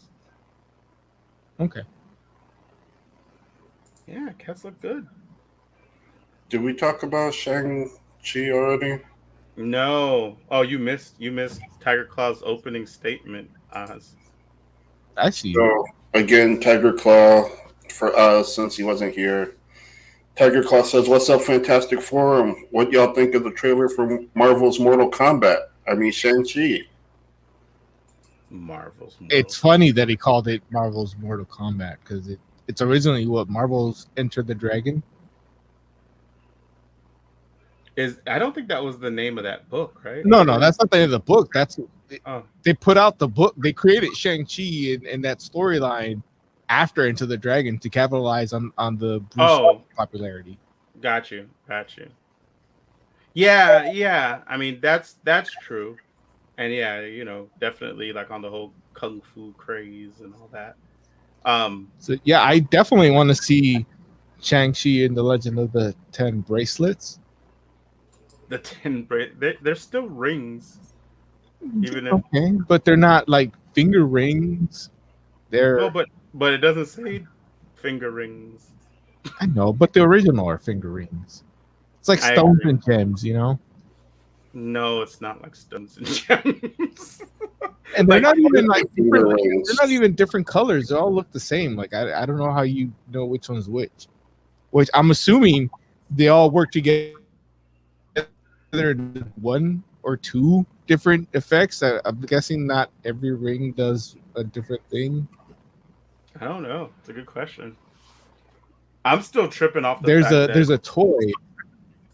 Uh-huh. There's a toy. This was another news story. One of the toys for the Mandarin, where it looks like he's using his power. Where there's like some it's either energy or ice. I'm assuming it's energy on his arms, and then the rings out here, which kind of it's a preview of what the rings will do. So obviously there's an energy blast, and I think we see that in the trailer too. Yeah, we do see definitely like an elemental kind of thing going on, and definitely some mystical energy-ish type stuff. Tiger Clan chat says, "I'm excited for Shang-Chi. This is Marvel's first martial arts movie, so the fight choreography is going to look spectacular and with the superhero twist." I think the Captain America Winter Soldier movie had some amazing fight choreography, especially between the Winter Soldier and Captain America. Yeah. Like that knife fight they had was amazing. I watch that every now and then too. Yeah, no, Iron Fist choreography was pretty good too. Which one? The Iron Fist. No, I agree. Not a movie, but really good choreography. Yeah.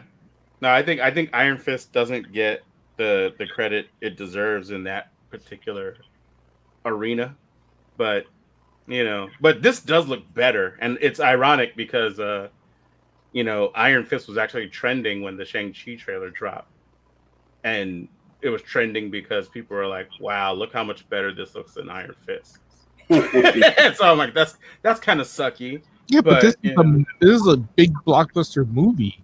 Iron Fist Absolutely. was a TV show. Exactly, and like it's literally apples and oranges, and at the same time, it's like if you want to, like I can wholeheartedly admit that Shang-Chi looks like it's going to be a better property than Iron Fist, but keeping in mind that one was a movie and one was a TV show, and a TV show with like a limited budget at that, but it's not. I don't know that I can say from what I saw in the preview that it's so much better than Iron Fist. It's like No, it's definitely better. I don't think it is, but I'm the guy that's upset that Shang-Chi doesn't look like Bruce Lee. Yeah. And I don't need him to look like Bruce Lee, but I will say that dude's face is not like he doesn't look like Shang-Chi. He doesn't have to look like Bruce Lee, but he's got to have that aesthetic. I think. I agree with you 100%. And that guy's face, like he's acting his ass off now. He looks like he's gonna be great in the role, like both from the acting perspective and the martial arts perspective. But he doesn't have like a face that screams leading man to me. And apparently, I read an article saying that the Asian like the Asian reception feels many people in the in the Asian territories feel the same way, where they're just like, but his face though, he doesn't like literally they were talking about how the dude playing the Mandarin like upstages like the star of the movie because they're like, yeah, he should look more like that guy. That guy looks like looks like a leading man and has charisma. And I'm like, that's messed up. It's like, and the thing came out on his birthday, so the trailer. So I'm like, I know, like, I hope he wasn't like reading the comments. I hope he was just like, yeah, it came out, and that was enough. Tiger Clan chat says, "Oh yeah, Mortal Kombat comes out this Friday. You guys gonna see it at the theater or at home on HBO Max?" I am gonna do at home on HBO Max. I already bought tickets for Saturday. There it is. Jay, did you? I will be seeing it in theater. There you go. If it's good enough, I will go see it in theaters as well. Like probably in like a week or so. But like originally, I thought it was coming out at the end of the month, and then it was like the middle, and then it was like Friday. I mean, that is the end of the month. Well, I mean, I thought it was like literally coming out like the 30th. I know last week you thought it was already going to come out. Yeah, exactly, because they moved it again. They keep moving it. It's like, look, it's Black Widow all over again.